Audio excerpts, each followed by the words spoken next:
سورۃ محمد صلی اللہ علیہ وسلم کی آیت نمبر 12۔ الحمدللہ وکفی وسلام علی عبادہ الذین اصطفی، خصوصاً علی سید الرسل وخاتم الانبیاء وعلی آلہ واصحابہ الاتقیاء۔ اما بعد فاعوذ باللہ من الشیطان الرجیم، بسم اللہ الرحمن الرحیم۔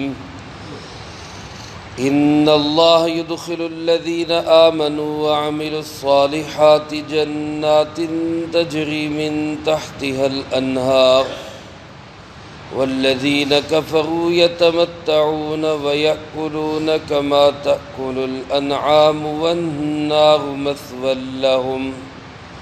وَكَأَيٍّ مِّن قَرْيَةٍ هِيَ أَشَدُّ قُوَّةً مِّن قَرْيَتِكَ الَّتِي أَخْرَجَتْكَ أَهْلَكْنَاهُمْ فَلَا نَاصِرَ لَهُمْ۔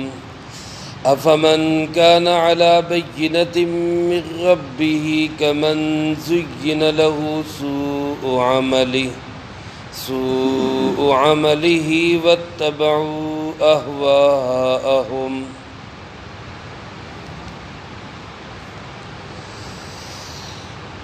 اس سے پہلی آیات مبارکہ میں اللہ رب العالمین نے شہید کا مرتبہ اور مقام بیان فرمایا، اور ایک وہ شخص جو بغیر ایمان کے دنیا سے چلا گیا، اس کے اچھے اور نیک اعمال وہ برباد اور ضائع ہو جائیں گے، اور ایک وہ شخص جو ایمان کی حالت میں دنیا سے گیا، اس کی برائیاں اور اس کے برے اعمال کو ایمان کی برکت سے اللہ پاک معاف فرما دیں گے۔ ان آیات مبارکہ میں بھی اللہ رب العالمین نے ایک مومن اور ایک کافر کا تقابل کیا ہے۔ کیا یہ دونوں برابر ہو سکتے ہیں؟ اور پھر ایمان والوں کا انجام بھی بیان فرمایا۔ اللہ پاک ارشاد فرماتے، ان اللہ يدخل الذین آمنوا وعملوا الصالحات، بے شک اللہ ہے جو داخل کرے گا ایمان والوں کو اور ان کو جنہوں نے اپنے اعمال کو سنوارا، اچھے اعمال اختیار کیے۔ کہاں داخل کرے گا؟ فرمایا جنات تجری من تحتها الانہار، ایسے باغات میں جن کے سامنے نہریں چل رہی ہوں۔ میرے محترم دوستو، پہلی بات تو یہاں غور کی یہ ہے کہ یہاں فرمایا کہ اللہ داخل کریں گے، یعنی یہ لوگ بھی ایمان والے، اعمال والے، یہ نہ سمجھیں کہ ہم اپنے ایمان کی وجہ سے جنت میں جائیں گے، یہ نہ سمجھے کہ ہم اپنے اعمال کی وجہ سے جنت میں جائیں گے۔ دنیا میں کسی بھی انسان کو اپنے عملوں پہ، اپنے ایمان پہ ناز نہیں ہونا چاہیے۔ اللہ کے ہاں جو فیصلہ اور بخشش ہوگی، جو جنت میں داخلہ ہوگا، وہ اللہ کے فضل و کرم سے ہوگا۔ اللہ ہم سب پہ اپنا فضل فرما دے۔ اگر وہ اللہ رب العالمین پکڑنے پہ آئے، گرفت پہ آئے، تو ایک معمولی سی بات بھی وہ قابل گرفت بن جاتی۔ جیسے وہ اپنے بڑوں سے سنا ہے کسی بزرگ کو ہی کے متعلق ہی، کہ وہ جب فوت ہوئے تو بعد میں کسی نے خواب میں دیکھا، پوچھا کیا ماجرا ہوا؟ فرمانے لگے کہ اللہ پاک نے سامنے کھڑا کیا اور پوچھا کیا لے کے آئے؟ تو اور تو کوئی چیز نہیں تھی، میں نے یہ کہہ دیا کہ اللہ توحید لے کے آیا، میں تجھے ساری زندگی ایک مانتا رہا، یہ توحید لے کے آیا۔ تو اللہ رب العالمین نے فرمایا انسیت لیلۃ اللبن، وہ دودھ والی رات بھول گئے، وہ دودھ والی رات بھول گئے۔ ماجرا یہ ہوا کہ ایک رات سو کے اٹھے تو پیٹ میں درد تھا، تو زبان پہ یہ بات آ گئی کہ رات دودھ پی کے سوئے تھے اس لیے پیٹ میں درد ہو گیا۔ اللہ پاک نے فرمایا بتاؤ تمہاری توحید کہاں ہے؟ تمہارا عقیدہ تو یہ ہے کہ پیٹ میں درد دودھ سے ہوتا ہے، حالانکہ تمام حالات اچھے ہوں یا برے یہ سب کس کی طرف سے ہیں؟ اللہ کی طرف۔ تو تمہاری توحید کہاں گئی؟ میں پھر جو ہے نا وہ ٹانگیں کانپنا شروع ہوئی، اللہ سے منت فریاد کی تو اللہ نے اپنے فضل سے کرم فرما دیا اور جنت میں داخلہ نصیب ہو گیا۔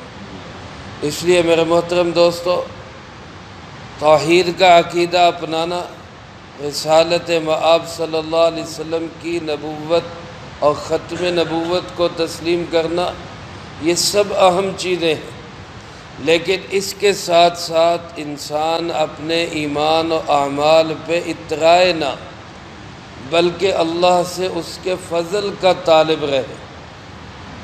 جسے کہتے ہیں نا عدل کرے تے تھر تھر کمن اچیاں شانہ والے ہوں، فضل کرے تے بخشے جاون میں ورگے منہ کالے ہوں۔ اللہ کا فضل ہو جائے تو پھر اللہ وہ کیا کہتے ہیں ستّی خیرہ میں۔ اس لیے اللہ پاک نے یہاں بھی اور قرآن کریم میں دوسری جگہوں پہ بھی یہ بات باور کروائی ہے کہ جنت میں داخلہ جو ہوگا وہ اللہ کے فضل سے ہی ہوگا۔ اس کا کیا مطلب ہے کہ اعمال بیکار ہے، اعمال نہیں کرنے چاہیے، یا نیک اعمال کی طرف لگنا نہیں چاہیے، یا جیسے بہت سارے لوگ کہہ رہتے جی انہیں پتہ نہیں کیڑی گال تو بخش دینا لہذا کوئی نہیں اعمال کرنے کی بھی تو یاد رکھے ایسی بات نہیں۔ حضرت عبداللہ ابن مسعود رضی اللہ تعالیٰ عنہ فرماتے ہیں کہ جنت میں جو پہلا داخلہ ہوگا، انٹری جو ہوگی، وہ تو ہوگی اللہ کے فضل و کرم سے، جس پہ اللہ رب العالمین کرم فرما دے گا، اور اللہ کا فضل و کرم ایمان اور اعمال صالحہ والوں پہ ہی ہوگا۔ لیکن جو جنت کے اندر بلند درجات ملیں گے، اگلے مراحل ملیں گے، اونچے طبقات میں جگہ ملے گی، وہ انسان کو اپنے اعمال کی بدولت ملے گی۔ وہ جتنا اللہ کو راضی کرنے والا ہوگا اس کا درجہ اتنا ہی بلند ہوگا۔ جنت کی لوکیشن اللہ پاک نے بتائی کہ بہترین خوبصورت ایسی جنت، ایسے باغات جس کے سامنے نہریں چل رہی ہوں۔ بندے کا دل کرتا ہے ایسے ماحول میں میری جگہ ہو، میرا گھر ہو، میری کوٹھی ہو، بلکہ بہت سارے لوگ اپنے گھروں کے اندر ایسا ماحول بنانے کی کوشش کرتے ہیں، آبشاریں بناتے ہیں، پانی کے چشمے چلاتے ہیں، یہ اچھا لگتا ہے انسانی طبیعت۔ اللہ پاک نے جنت بنائی ایسی ہے کہ اس کے سامنے نیچے نہریں چل رہی ہوں۔ وہ اوپر کھڑا بندہ جب دیکھے گا سامنے نہر چل رہی، وہ سامنے بھی ہے وہ نیچے بھی ہے، اور پھر ان نہروں کا نظام بھی اس جنتی کے ہاتھ میں ہوگا، اس کا ریموٹ کنٹرول وہ جنتی کے پاس ہوگا، وہ دائیں چلائے بائیں چلائے، اوپر کو چلائے نیچے کو چلائے، وہ جیسے نہر کو حکم دے گا اللہ کے فضل و کرم سے وہ نہر ویسے چلنا شروع ہو جائے۔ یہ تو ایمان والا ہے۔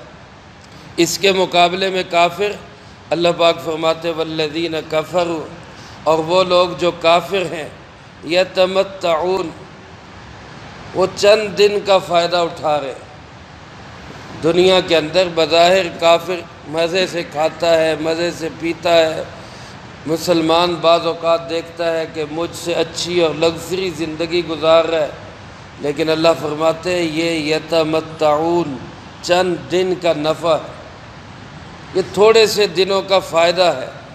اور فرمایا یأکلون کما تأکل الانعام، کافر دنیا میں ایسے کھاتے ہیں جیسا کہ جانور کھاتے ہیں، انعام مویشی جیسے جانور کھاتے ہیں ایسے کافر کھاتے ہیں۔ اس کا کیا مطلب ہے؟ علماء نے لکھا ہے کہ اس کے دو مطلب ہیں۔ ایک مطلب تو یہ کہ جیسے جانوروں کو کوئی احساس نہیں کہ ہمیں کھانا پینا کیوں دیا جا رہا ہے، ہمارا مقصد کیا ہے، ہمیں جو ہے یہ دنیا کے اندر روزی روٹی مل رہی ہے، تو آیا ہم کسی کام کے لیے آئے ہیں یا بس صرف کھانے پینے کے لیے آئے؟ اسی طرح ایک کافر جو ہے وہ بھی دنیا میں کھاتا پیتا ہے، لیکن اس کا کوئی نظریہ نہیں، اس کی کوئی سوچ نہیں، اس کو کوئی احساس نہیں کہ مجھے اللہ جو کھانا پینا دے رہا ہے تو میرے ذمے بھی کوئی کام ہے یا نہیں۔ تو اگر ایک آدمی بس کھاتا پیتا ہے اور اللہ کی جو ہے پہچان نہیں کرتا، اس بات کی طرف دھیان نہیں کرتا کہ میں دنیا میں آیا کس لیے ہوں، تو پھر اس انسان میں گویا کہ کافرانہ سوچ ہے۔ ایک مسلمان تو یہ سوچتا ہے کہ میں دنیا میں کس لیے آیا، مجھے اللہ نے کیوں بھیجا، میرا مقصد حیات کیا ہے۔ تو اگر کوئی انسان اس کو نہیں سوچتا تو اس میں اور جانوروں میں پھر کوئی فرق نہیں، وہ بھی کھا پی رہے ہیں، یہ بھی کھا پی رہا ہے۔ اور دوسرا علماء نے لکھا ہے کہ اس کا مطلب یہ ہے کہ جیسے جانور کھانے پینے میں یہ نہیں دیکھتا کہ یہ حلال ہے یا حرام ہے، اس کو کوئی تمیز نہیں، اس کا چارہ، اس کے پٹھے، اس کا کھانا پینا یہ چوری کے پیسوں سے آیا ہے، رشوت کے پیسوں سے آیا ہے، یا وہ کہیں جو ہے وہ سود کے پیسوں سے آیا ہے، پرائز بانڈ کی قیمت سے آیا ہے، یا کس سے آیا ہے وہ نہیں جانتا، نہ اس کو اس کی پرکھ ہے نہ تمیز ہے۔ تو ایک انسان بھی اگر حلال حرام کی کوئی تمیز نہ کرے، صحیح چیز ہے غلط چیز ہے، پاک ہے نجس ہے، اس کی کوئی پرواہ نہ کرے اور جو ملے وہ کھاتا پیتا جائے، تو پھر اس انسان میں اور جانور میں کیا فرق رہے گا؟ اس لیے اللہ پاک نے فرمایا کہ یہ جو کافر ہے وہ ایسے کھاتے ہیں جیسے جانور کھاتے ہیں۔ تو کم از کم ایک ایمان والے کو ایسا نہیں ہونا چاہیے کہ وہ تو پہلے دیکھے کہ جو چیز میرے پاس آ رہی ہے یہ حلال ہے کہ حرام ہے، مجھے اس کو کھانا چاہیے، برتنا چاہیے کہ نہیں برتنا چاہیے، یہ مجھے اپنے پاس رکھنی چاہیے کہ نہیں رکھنی چاہیے۔ پھر تو ایک مومن اور کافر میں فرق ہوگا، ورنہ پھر یہ زندگی کہ جس میں بس جو آئے ملتا جائے، جو آئے ملتا جائے، وہ حلال ہے وہ حرام ہے کوئی فرق نہیں، وہ نجس ہے وہ پاک ہے کوئی تمیز نہیں، تو پھر اس انسان میں اور جانور میں تو کوئی فرق نہ ہوا۔ اللہ پاک فرماتے کہ یہ ایسے کھاتے ہیں جیسے جانور کھاتے ہیں۔ اور ایک حدیث پاک میں ایک دفعہ آپ صلی اللہ علیہ وسلم کے پاس ایک شخص آئے، وہ حالت کفر میں تھے، آپ نے ان کو پینے کے لیے دودھ دیا، تو انہوں نے رات کا وقت تھا، سونے سے پہلے دودھ دیا تو انہوں نے 7 پیالے پیے، 7 پیالے دودھ کے پیے۔ صبح اٹھے، اللہ کی شان، اللہ نے رات کے اعمال کی برکت سے، دعوت کی برکت سے، ماحول کی برکت سے ایمان دے دیا، کلمہ پڑھ کے صحابی رسول بن گئے۔ اب صبح ان کو کھانے میں دودھ پیش کیا گیا تو وہ ایک پیالہ بھی نہ پی سکے۔ تو سرکار دو عالم صلی اللہ علیہ وسلم نے ارشاد فرمایا، الکافر یأکل فی 7 معن، کافر جو ہے وہ 7 رگوں میں کھاتا ہے، والمؤمن یأکل فی معن واحد، اور مومن جو ہے وہ ایک رگ میں کھاتا ہے، او کما قال علیہ الصلاۃ والسلام۔ مطلب کیا کہ مومن اس لیے کھاتا ہے کہ بس میری زندگی چلتی رہے اور میں اللہ کو راضی کرتا رہوں اور اپنے کام کرتا رہوں، اور کافر وہ کھانے کوئی مقصد بنا کے کھاتا ہے کہ میرا مقصد ہی کھانا پینا ہے، لہذا وہ اس کی سوچ یہ ہوتی ہے، وہ جیسے کہتے ہیں نا جی ٹینکی فول کر لو، سادہ کی آوے کہ نہ آوے، یہ سوچ کافر کی سوچ ہے۔ مومن کی سوچ یہ ہوتی کہ بس اتنا سا کھا لوں کہ میری زندگی چلتی رہے اور میں اپنے اعمال کرتا رہوں۔ اس لیے یہ کافر میں اور جانور میں گویا کوئی فرق نہیں، وہ بھی کہتا ہے بھئی کھاؤ پیو موجیں اڑاؤ، یہ بھی یہی کہتا ہے۔ تو اللہ پاک فرماتے ہیں یہ کافر چند دن کے لیے نفع اٹھا رہے اور ایسے کھا رہے جیسے جانور کھاتے ہیں، آخرت میں کیا ہوگا؟ فرمایا وَالنَّارُ مَثْوًى لَهُمْ، آگ ان کا ٹھکانہ ہوگا۔ جہنم کی آگ ان کا ٹھکانہ ہوگا۔ اللہ ہم سب کی اس سے حفاظت فرمائے۔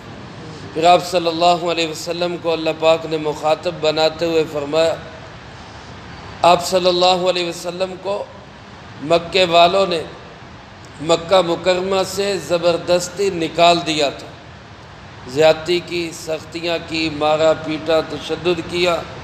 آپ صلی اللہ علیہ وسلم اور آپ کے ساتھی مجبور ہوئے مکہ چھوڑنے پہ۔ آپ جب مکہ سے نکلے تو روتے ہوئے نکل رہے تھے، اور بیت اللہ کی طرف رخ کر کے آپ نے بیت اللہ کو مخاطب کر کے کہا کہ تیری خوشبو کتنی اچھی ہے، تیری ہوا کتنی اچھی ہے، تو کتنا پر رونق ہے، پر نور ہے۔ اگر تیری قوم مجھے تجھ سے جدا نہ کرتی تو میں کبھی تجھ سے جدا نہ ہوتا۔ روتے ہوئے گئے اللہ کے محبوب صلی اللہ علیہ وسلم، تو اللہ پاک نے تسلی دیتے ہوئے فرمایا، میرے محبوب وَكَأَيٍّ مِّن قَرْيَةٍ هِيَ أَشَدُّ قُوَّةً مِّن قَرْيَتِكَ الَّتِي أَخْرَجَتْ، کتنے ایسے شہر گزرے، کتنی ایسی بستیاں اور آبادیاں گزری ہیں کہ جو طاقت اور قوت میں جس بستی سے، جس شہر سے، مکہ سے آپ کو نکالا گیا ہے، اس سے کہیں زیادہ طاقتور تھا۔ آپ کے شہر والوں سے پہلے کتنے شہر گزر چکے کہ وہ شہروں والے ان سے کہیں زیادہ طاقتور تھے۔ قرآن پاک میں دوسری جگہ بھی اللہ پاک نے اہل عرب کو مخاطب کرتے ہوئے فرمایا کہ پہلی قوموں کو جو ہم نے طاقت دی، ما بلغوا معشار ما آتیناہم، تم تو اس کے 1000ویں حصے کو بھی نہیں پہنچتے جتنی طاقتیں اللہ نے پہلی قوموں کو دی تھی۔ تو فرمایا میرے محبوب آپ پریشان نہ ہو، اگر مکے والوں نے آپ کو اس شہر سے بے دخل کیا ہے تو ان کی اتنی پاور اور قوت اور طاقت نہیں جتنی ان سے پہلے شہروں والوں کی تھی۔ اہلکناہم، ہم نے تو ان کو بھی ہلاک کر دیا، فلا ناصر لہم، اور ان کا کوئی مددگار نہیں تھا، کسی نے ان کو نہیں بچایا۔ تو یہ کس باغ کی مولی، یہ کس کھیت کا پھل ہے، یہ بھی بچ نہیں سکیں گے۔ چنانچہ وہی ہوا، آپ صلی اللہ علیہ وسلم کو مکہ مکرمہ سے نکالا تو اس کے ٹھیک 1.5-2 سال کے بعد مکے والوں کے 70 بڑے بڑے سردار وہ بدر کے میدان میں قتل ہو گئے۔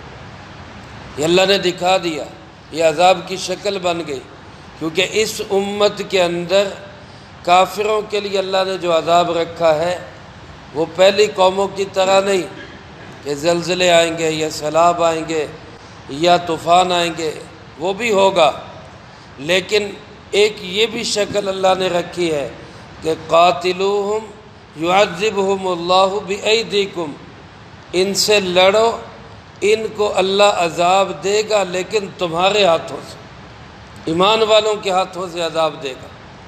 جیسا کہ ابھی اللہ نے ہمیں دکھا دیا کہ جنہوں نے مقابلہ کیا اور لڑے تو اللہ نے کیسے پھر ان کے ذریعے سے اس طاقت کا غرور، اس طاقت کا سر نیچا کیا اور اس کا غرور خاک میں ملایا جو اپنے آپ کو سپر پاور کہا کرتا تھا۔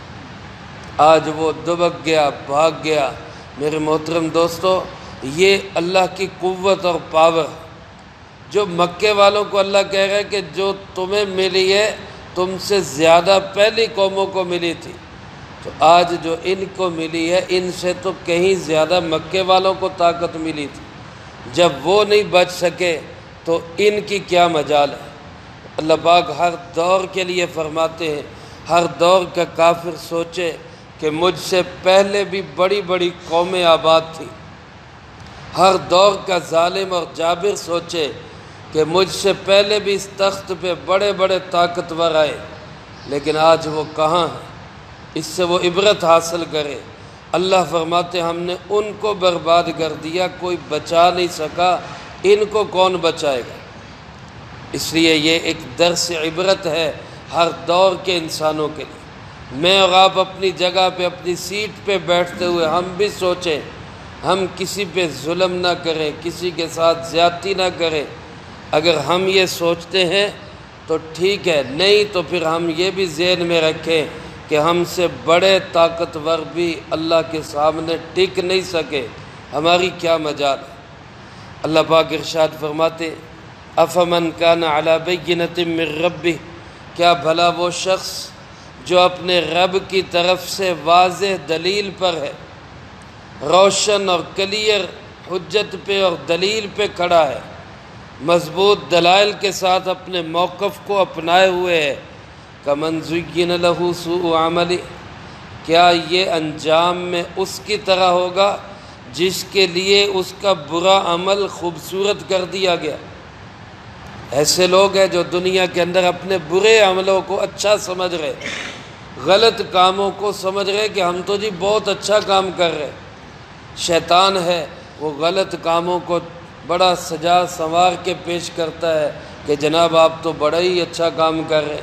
اللہ پاک فرماتے ہیں کہ جو اپنی خواہشات کے پجاری واتبعوا اہواءہم، اپنی مرضی کی زندگی گزار رہے، من چاہی زندگی گزار رہے، اور اپنے سامنے برے عملوں کو جو شیطان خوبصورت بنا کے پیش کر رہا انہی پہ لگے ہوئے، تو کیا ایسا شخص اور وہ جو بینہ پہ ہے، واضح دلیل پہ ہے، کیا یہ دونوں برابر ہو جائیں گے؟ ایک شخص دنیا میں رب کی مرضی کی زندگی گزارتا ہے اور دوسرا اپنی من کی مرضی گزارتا ہے، جو دل میں آتا ہے وہ کرتا ہے۔ اللہ فرماتے کیا میں دونوں کو ایک جگہ پہ کھڑا کر دوں؟ کیا دونوں کا انجام ایک ہوگا؟ ایسا نہیں ہے، یہ تو عقل کے فیصلے کے خلاف ہے۔ اس لیے جو بندہ دنیا کے اندر من چاہی گزارے گا اس کا انجام اور ہوگا، اور جو دنیا میں رب چاہی گزارے گا اس کا انجام اور ہوگا۔ اللہ کیا ایسا نہیں کہ وہاں کوئی جو ہے نا اندھیر نگری ہے، قانون اندھا ہے کہ جناب طاقت سے کوئی بچ جائے، وہاں رشوت سے کوئی بچ جائے، سفارش سے کوئی بچ جائے، ایسا نہیں۔ جس نے واضح دلیل کے ساتھ نیک اعمال والی زندگی گزاری وہ جنت میں اور اللہ کے مہمان خانے میں ہوگا۔ جس نے من چاہی خواہشات کی اپنی بدعات والی زندگی گزاری تو وہ وہاں پہ پکڑ میں ہوگا۔ اس لیے دنیا کے اندر رہتے ہوئے ہمیں اپنی زندگی کو بنانا ہے، رب کے مرضی پہ چلنا ہے، اللہ کے محبوب صلی اللہ علیہ وسلم کی کامل اتباع کرنی ہے۔ اسی میں ہماری نجات اور اسی میں ہماری دنیا آخرت کی بھلائی اور عزت ہے۔ اللہ مجھے آپ کو سب کو نیک اعمال کی توفیق نصیب فرمائے، جو کہا سنا اس کو زندگی میں لا کے دوسروں تک پہنچانے کی توفیق عطا فرمائے۔ اللہم انت السلام ومنک السلام، تبارکت ربنا وتعالیت یا ذا الجلال والاکرام۔ اللہم اعنا علی ذکرک وشکرک وحسن عبادتک۔ اللہم احسن عاقبتنا فی الامور کلہا واجرنا من خزی الدنیا وعذاب الآخرہ۔ اللہم واقیتا کواقیت الولید، اللہم استر عوراتنا وآمن روعاتنا۔